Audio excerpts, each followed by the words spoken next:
Right, well, evening everyone. Just doing a quick video here as part of my TAO3 RS restoration, which I'm making, a series of videos on, which I'll post on my YouTube channel.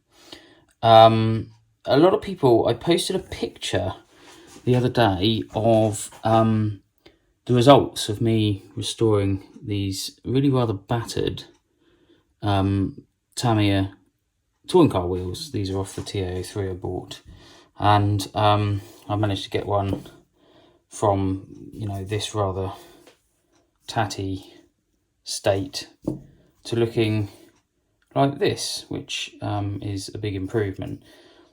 And amazingly, quite a lot of people asked me how I did it, and I think the best way to show people, rather than try and explain it, is actually just to put a little video together of how I restored them. Now, disclaimer time, I can't guarantee this is going to work on every single wheel. It just happened to work on these ones quite well. If they're discoloured, the plastic is discoloured, gone yellow, so if they're white wheels and gone yellow, there's an additional technique you can do, which is sort of bleaching them back to white. And there's hundreds of videos on YouTube on how to do that. It involves using hydrogen peroxide, some form of safe container, and ultraviolet lights. So you can either buy artificial UV lights, or, as someone mentioned on the group actually, as a comment, you can stick them in hydrogen peroxide and leave them out in the sun. I live in the UK. It's never sunny really very much this time of year, so for me it would probably be the artificial lighting. But I'll take you through how I do this. I'm not some kind of expert. I'm not some sort of self-professed expert on this. This is just what I thought I'd try. I've worked on cars for many years, RC and real, and I just, this is something I thought I could get to work, and it seemed to have worked quite well. I managed to get the rims to come up quite nicely after all this sort of scuffing and scratching. Now, if the rims are really chewed up and out of shape, this technique may work, but it'd probably be a bit more work. I may try that because I have actually got, on one of my many other cars, which I'll make a video on, I have got a fairly knackered set of grasshopper rims that I will try and restore with. I couldn't guarantee that I will achieve it, but it's worth a try, particularly as they're quite expensive to replace. So here's how you do it. Now, what you will need is a craft knife of some sort. This is just a very cheap one that I've got lying around. You will need good old Tamiya box wrench, hex wrench, whatever you want to call them. You will need something to attach the wheel to that will allow the wheel to spin. Now in this case, I've just got an old bolt and a couple of nuts. I've got a wheel nut and just another nut on the end there. You could in theory use a Tamiya axle. You could use a cup, a Tamiya drive cup. You could put the hex on there and then just bolt the wheel to it. Essentially, it needs to be able to fit into the next piece of equipment you need, which is one of these, which is a some form of power drill. This is my one. Other makes are available, of course, but some sort of power drill that you can fit this into and spin the wheel up. The whole point of this technique is not to sit there and rub down the wheel whilst it's static in your hand. What you want to do is spin the wheel up. Even better if you've got a lathe and you can get the wheel in a lathe, get it in a lathe. And then it is simply a case of using abrasives just to take back the scratching to an acceptable, layer, take it back a layer to an acceptable standard. And that depends on how fastidious you are. Now for this I used P600 wet and dry paper. Actually didn't need to use, I've got some P1200 here as well, just a little section of. Didn't actually use that on this one because it has come up quite well, and the pictures are a bit deceptive. I probably can't zoom it in, the light's a bit poor as well, but it's not perfect is what I'm trying to say. There are still a few imperfections, but it's perfectly adequate for the level of restoration I'm doing. I'm not interested in in, you know, absolutely stunning restorations, particularly on this TA3 chassis, because I don't particularly like the chassis anyway, as you will see if you watch the other videos I'm going to make, and B, it's a scruffy chassis anyway, so just something that's presentable will be fine. So first thing you need to do, or first thing I need to do, is set the camera up so I can show you how I did this. Okay, so the first job really is just to clean these rims up. Now, I was really lucky with these, that the tyres had been fitted by someone who clearly did actually have some understanding of how to fit tyres, and they just blobbed a bit of super glue on in certain areas to hold them onto the rims as we do. If they're actually plastered in super glue, you may really struggle to get the tyres off and leave half the tyre on the rim, but I got lucky with this one. That's where good old acetone comes in. You know, nick your partner's, your wife's nail varnish remover and have a crack at trying to loosen super glue. You can actually buy, my understanding is you can actually buy super glue remover as well, so that's worth a try. But I got lucky with these. First thing I've done, and you have to be careful with this, don't cut your thumb or anything, I just run craft knife very gently over the surface just to remove any of this excess rubber. Now don't go gouging the rim out or anything like that. Don't damage the rim. This is quite an iffy procedure sometimes. But you can hear it sort of crackling away. You might be able to hear it on the camera. And that's just some of the super glue releasing, but not a lot on this one. So get the excess rubber off. And it's not strictly necessary, you could probably sand it off. And just general clean up of the rim. And then I just tend to run the craft knife, get any super glue off this, and just take any sort of shavings off the rim. But just be gentle and don't damage obviously this piece, because I'm not going to be sanding this piece. So that's that, essentially. I mean, I don't know if it's strictly necessary on all rims. Your next job will be to fit your makeshift axle. So I just pop that in there. Get my, excuse my shadow because I'm in my own light. Just pop the nut on, and I've just tighten it up. It doesn't need to be wicked tight, just enough so it will spin on there. Now this is then going to go into my drill and tighten it up.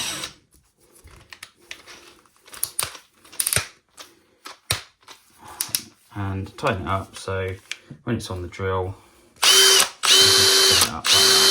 spin it up like that. Next job is very simple. You just take your drill, get some of your paper, and we're just going to spin it up on the drill, and we're just going to sit the paper. Let me just grab some scissors.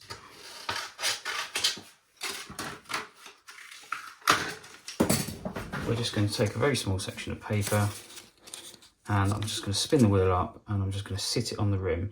Now don't go crazy with this for two reasons. One, you may end up damaging the wheel, so go slowly, work it down carefully. I'm starting with P600.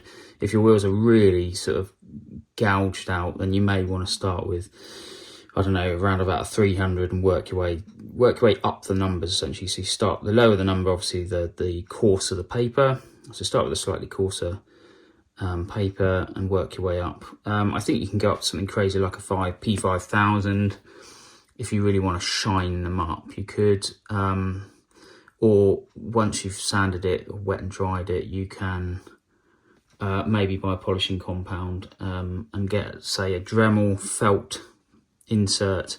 And again, rather than trying to do it on the wheel with a Dremel where you might actually make it very uneven, sit the felt on the wheel and spin the wheel up and just hold the felt in one position and go easy on it. But the first thing I'm going to do is do a dry pass of this rim on 600, and be careful with this because it will heat up. The paper will get hot and you can end up burning your fingers, as I found to my detriment. So just go a little easy on it. I'm just going to spin it up. I'm just going to sit the paper on there and just run it. That's already getting quite hot. You can see that's already starting to work the wheel.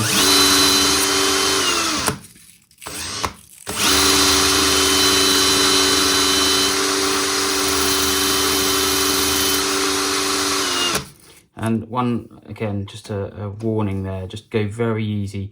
You don't want to catch these spokes, because I'm not trying to rub them down. And if you end up smoothing them off, you may either change the shape of them, damage them, or you could even, you know, break them, I suppose.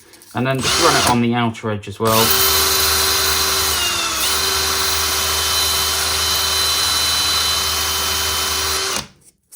And already it feels smoother, but we can still see, I don't know if you can actually on the video, you can still see the scratches in here.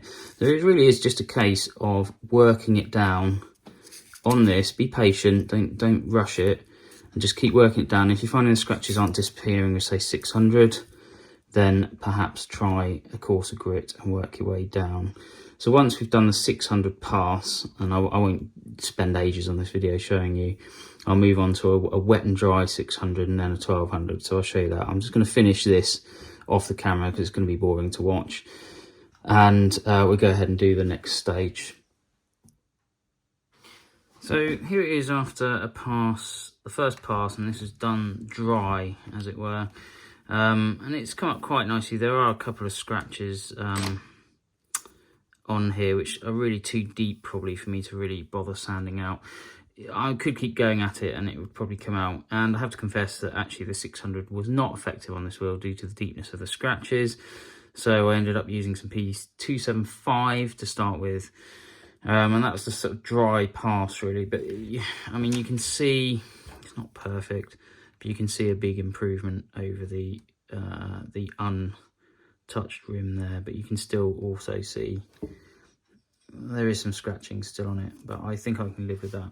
Now my next step is I'm going to wet and dry sand with 600, see if we can get any further scratches out, and then I might just give it a biff with a bit of P1200, and then we can go on to, once I'm satisfied, like I said, you can go nuts with these and polish them up if you want. I can't be bothered. I'm going to then show you how I clean the centres up, because this is actually textured. It's got a sort of textured finish. There's no way you could sand that without damaging it, and there's no way you can really just wipe it down because it gets entrenched into the texture of the wheel. But let's finish the sanding and then I'll show you how to do the centres. So this time around, just a bit of 600, and I've got a little jug of water you can just see in the background there, and I'll just wet it up. Keep it nice and wet. And we're just going to do exactly the same technique of sitting it on here and running it on the rim. But again, I can try and show you on the camera, but it's no different to what I've just done. And I'll just run it up, pop it on there, and that's the 600. I'm just going to do a wet pass, but I'll do that off camera and show you what it looks like afterwards. Probably no different, to be honest. Okay, so this is now with a wet pass, and actually I wasn't happy with actually some of the deep scratches. So there is another technique I'll show you, and please be very careful. You can take your craft knife and actually sit it on the rim. It's going to be hard to show you on here, but I will do it, try and do it. If I cut my finger off, it will make a good hilarious video, I'm sure. Make sure the direction of your wheel is going away from the craft knife, if that makes sense. And then you can spin it up. This will knack your craft knife blade as well, I warn you now. If you spin it up, you can just sit your craft knife on the rim, and it acts a bit like a lathe would.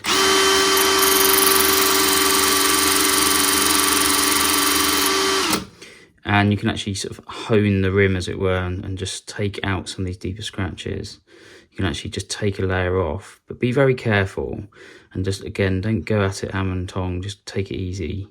But you can use it a bit like a lathe. I'm sort of trying to show you on the camera a bit cack-handed here. It's easier to just hold them in your hands and just run it up and just sit the blade, angle the blade probably about 20-30 degrees from the wheel. So if that's 90, angle it at 20 to 30 degrees, run it up and just sit the blade on there, and it will just slowly just take away a very thin layer of the wheel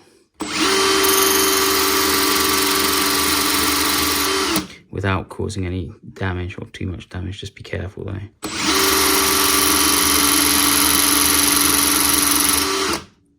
And once you've fully blunted your craft knife, you should have a nice smooth rim. That's actually feeling really smooth. I I'm just going to do one more pass with 1200. We've still got this big scratch here that I really probably can't get out without taking too much plastic away. So I'm just going to do a quick 1200 pass off camera, and then I'll show you, we will do the centre. So here it is with 1200, you probably can't tell the difference on the camera.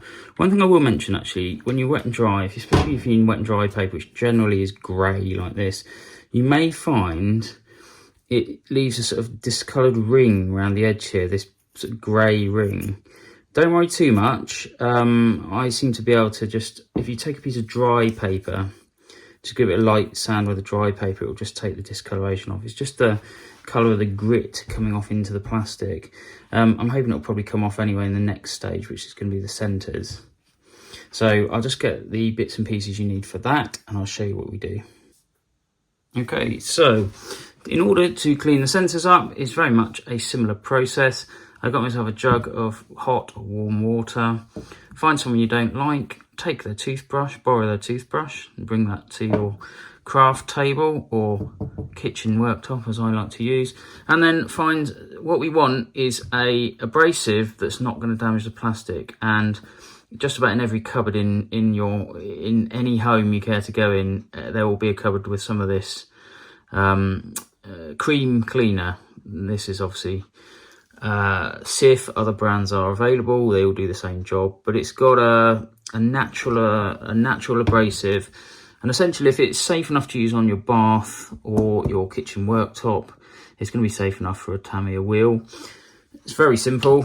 Again, we're just gonna, it's not about sitting there holding the wheel in your hand and scrubbing it, it's about spinning the wheel up and putting the brush on. Just get your brush wet, a dab of this cream cleaner, and simply just spin the wheel up. Try not to get your drill too wet, and I'm just going to sit it on there.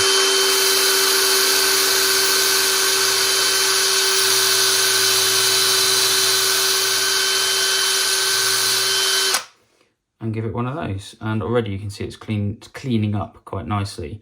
Also, I should warn you, be aware this does spray the cream cleaner quite nicely around the room you're working in, so just be aware that you may be cleaning more than a wheel once you do this technique. But just work away at it, and what it will do is it will get into the textured plastic, the little cleaning abrasive particles, whatever they are, sodium bicarb, whatever the hell they put in this stuff, and it will get in there and it will just really deep clean that.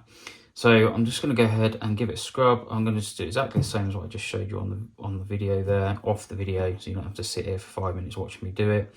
And then just on the back, the back side, flip the wheel and spin it up and just get in the rim. It's simple cleaning, that's all it is. But I'll show you the results once I've finished it, and I'm going to get in all these little crevices. And the toothbrush, your mate's toothbrush that you don't like, that gets in there really nicely. So let me spin this up, I'll give it a clean, and then I'll show you the final stage. So once the wheel is cleaned up with the, whatever it's called, cream cleaner, you should have a couple of wheels that look like that, or 4 wheels if you do all of them. I haven't done the other 2 yet. This one's got a bit of scuzz in the middle there, which you can pick out, but I just can't be arsed. It's going to be covered with the wheel nut. The final stage is simply to get some very hot water and good old washing up liquid, dish soap if you're in America, I believe you call it. Get your wheel back on your makeshift axle for your drill. Get that bolted back on. And that is really the final stage, is going to be just giving it a good old clean up with washing up liquid, or dish soap as you like to call it in America. And don't need to show you how to do this really, but I shall. It just gives it a quick soapy blast, give it one final clean.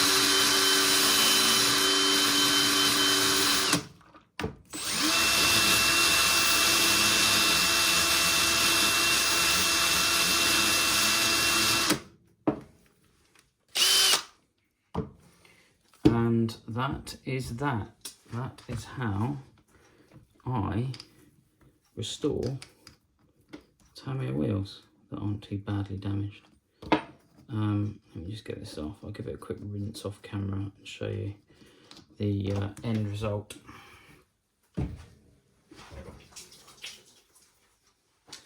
And that is the end result. So we've gone, just to give you again a comparison, we now have two nice clean white wheels. Sorry, that one's covered in soap. And we've got, this is what they look like before, and you know, not perfect, but good enough for me. So I hope that's helped you, and people who've asked how I did it. There's no real magic to it, and it's simply a case of just a bit of you know, sanding, cleaning, just using a few of the right items, and you should get reasonable results. And I'm sure you can improve on this method as well. I'm sure you have your own ideas. Like I said, these wheels aren't that precious to me. I just want a clean set to put a new set of tyres on and stick on this TA03 chassis that I'm just in the process of restoring. If you like this video, thank you very much. I have got a YouTube channel. I don't really want to advertise it on Glenn's Facebook page, but I will yeah, have a look up TA03 restoration, and if you are interested, I've got a full strip down and rebuild of that chassis, or there will be parts to those videos. So I hope you enjoyed this. I hope it helps. I hope you know, get some good results. So yeah, thanks again for watching, and you know, happy modelling.